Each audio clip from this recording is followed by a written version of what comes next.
Kenyatta was declared as the president-elect by the Independent and Electoral and Boundaries Commission, and was later issued with that very important certificate. There you go. Those are live pictures coming our way. We do expect the Prime Minister, of course, to address his supporters. The content of his message is something that we're still not clear about, of course, but we're going to listen to him and what he has to say. Not just to his supporters, but to the whole country. You've seen batteries of international journalists there, positioning their cameras, ready to listen into what the NASA leader has to say. Abdullahi, let me come back to you once again. What do you expect from this rally there by the NASA leader? My expectation is he will say to his supporters, we are working on something, wait from us, don't be violent. I don't see him issuing a very comprehensive policy pronouncement. So the best he can say is, look, I'm here, I hear you, your pain, my pain. I've been through this before, I hear you, but let's still maintain peace. This is a man who has not yet considered defeat up until now.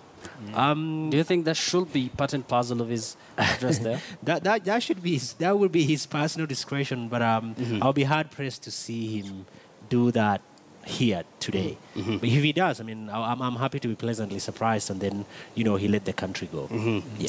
I think he has taken up on the stage there, accompanied by some of the NASA top guns. We're going to listen in once the NASA leader starts addressing his supporters there in Kibra. Now, Peter, let me shift focus to the IEBC. This is a commission. Of course, the commission has assumed office in January this year. They are hardly 8 months in office.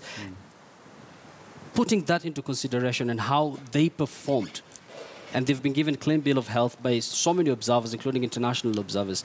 How will you rate them?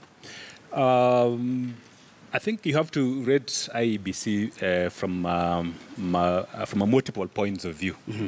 In terms of implementing the legal framework, remember that the reforms were principally precipitated by political disquiet, and that's why we had Parliament then convening to move to improve the legal framework governing elections.